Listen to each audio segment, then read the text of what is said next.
And before we, get off basketball, let's get to college basketball, just because of how good things have been. I know we're running long.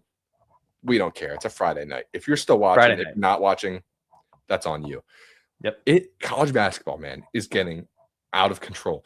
This first round draft class, we don't have to dive too much into the draft class, but some of these college players are ridiculous. Absolutely ridiculous. If you're watching on YouTube, the man holding the basketball with the Razorbacks jersey on, his name is Darius A. Cuff Jr. You should know his name. He had 49 points against Alabama last night, 2 nights ago. Dude is special. We can transition this into a Kansas conversation, but Darius A. Cuff, such a great player. He was in a walking boot 2 days before that Alabama game. Kyle Perry goes up to him and goes, "You playing?" He's like, "Yeah, why wouldn't I play?" Darren Peterson, probably the best talent in college basketball right now. One of the best efficient players this year. You know why he's efficient? Because he doesn't play. He scores his points and then he gets out of the game. Look up Darren Peterson's name on Twitter, YouTube, whatever. He hit a 3 in the Oklahoma State game. Great shot. He made it. Immediately calls for a sub out and then didn't play the rest of the game. Bill Self was asked after the game. He's like, "Yeah, we thought we were going to get a lot more than 18 minutes after the game. It's very frustrating." I bet it's frustrating, Bill. I bet it's frustrating. This guy is so talented and he won't stay on the court. What is up with that? Yeah, we've seen it all year. I mean, it almost seems like he doesn't really have a drive to play basketball. Like he doesn't really like playing basketball. It's really he's weird. Just being smart. No, I don't really think so, because we saw earlier this year, it was literally like 2 weeks ago. Who did Kansas take down? Was it Iowa State at Kansas? Houston, Iowa I State, think. or it was Houston. It was Houston. Yeah, they were number 1. Darren Peterson was the latest possible scratch ever for that game. Play, and Kansas won.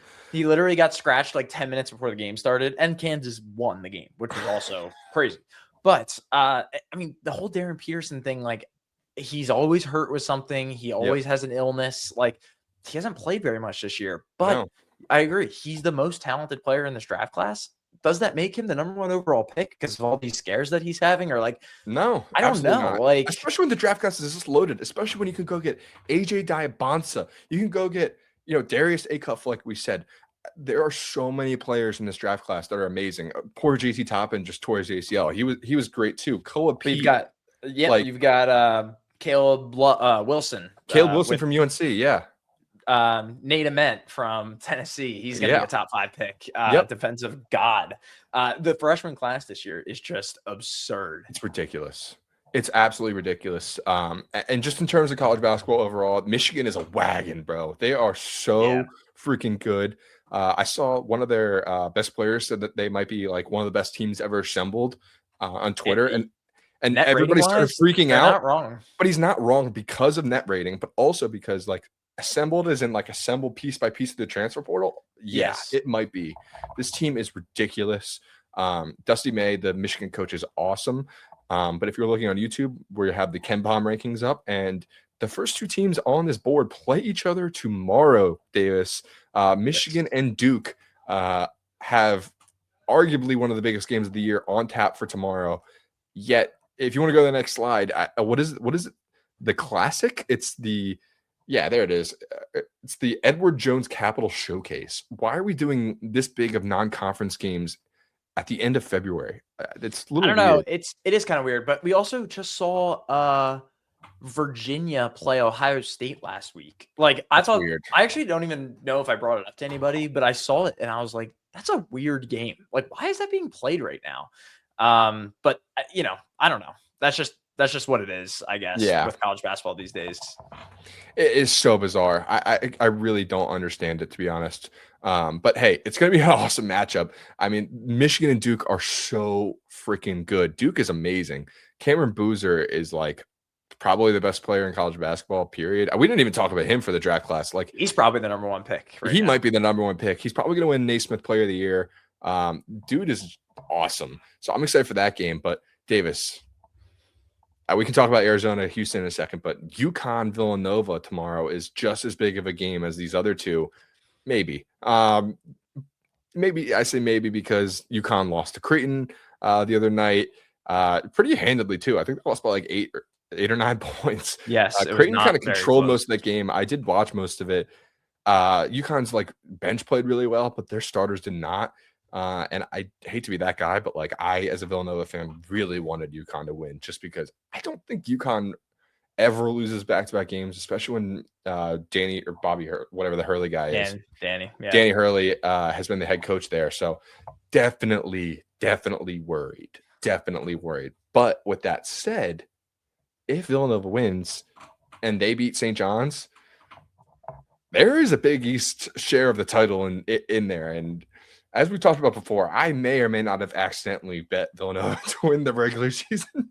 Misclick, misinput. It was definitely a misclick because I did not understand the power of what I was doing. It's neither here nor there. It's still in play, Davis. That's all that matters. Yeah, Come on. It is. It's such a big game. Speaking from a guy who has a UConn future. I'm going to tell you one, and UConn has looked horrible. UConn's looked horrible. Over the past few weeks. They've been one of the worst teams covering spreads as favorites. Yeah. I cannot stand that this game is at the Xfinity Mobile Arena.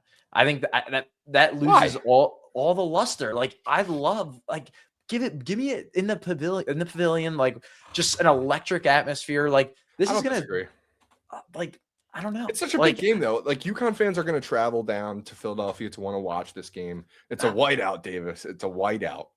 I don't know, man. Like, I just think it's college basketball. This isn't the NBA. Like, get me into their home arena, like where they're taking the bus from their practice arena or wherever they practice or wherever they train. The Davis Center Stadium.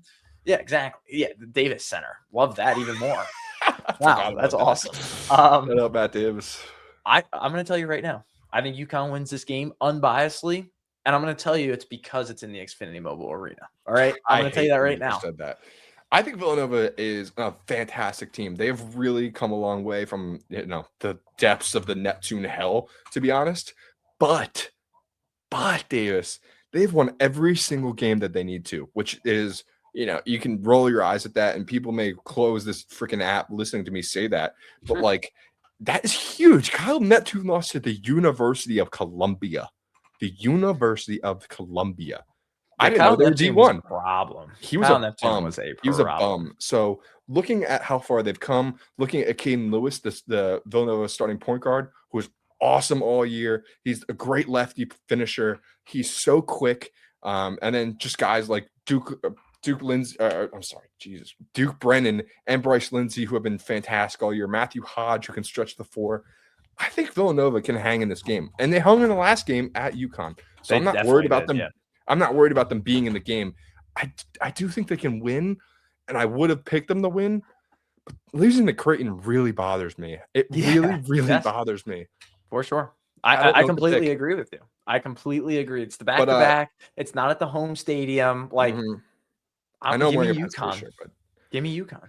Yeah, UConn's only 1.5 point favorite, which is actually sort of surprising considering they did just lose. But Villanova's going to play hard. They have so much on the line. I know they're probably going to make the tournament, but like, this is a game where you're like, can we compete? And can we win a championship? I know that it's probably a year early because it's Willard's first year, but why not? Why not?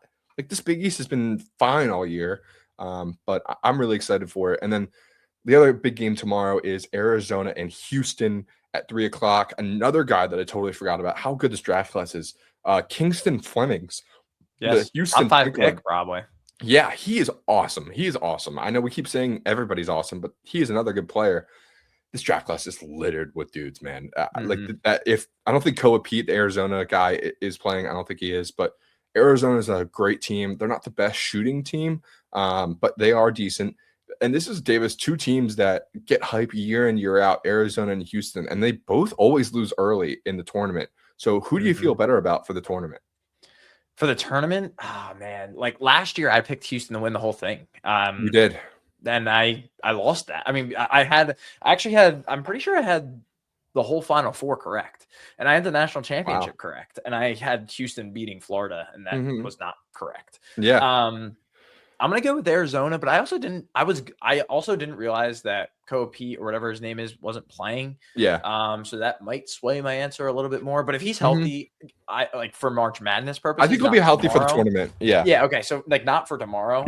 Give me Arizona. I think that their pacing is just so quick. Teams are going to struggle to be able to stay with them. We've seen it all year. And I think that we've seen them on a little bit of a down skid here in the past week or two with losing a few games here and there. But I think that's actually kind of a good thing. And some teams kind of need that.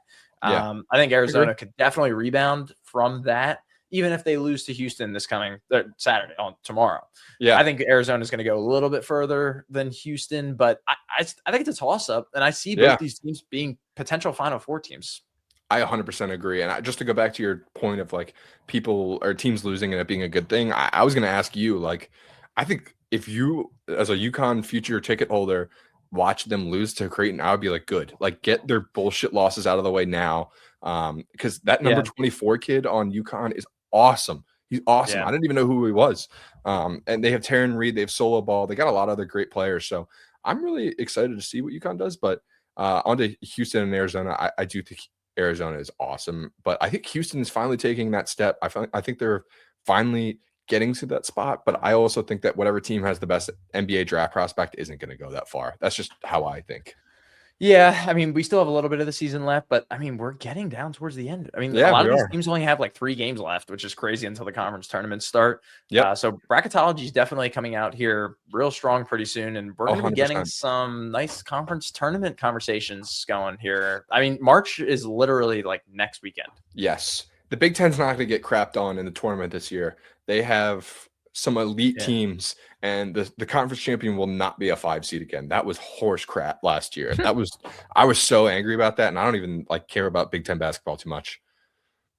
But wait, with the Big Ten tournament, are you saying? Or Big Ten tournament. Didn't Michigan win last year, and they were given like a 5 seed? Oh, you're so right. Yes, and then they played San Diego. That's right. Yeah, in the first round. Remember, San Diego could shoot like 42% from 3 as a team, and they got killed. Yeah, everybody picked them. Yes. I remember that. I picked them, I think. So I'm really looking forward to getting down to this. So that was the point of tonight, guys. We got to get our minds right. Watch some college basketball tomorrow.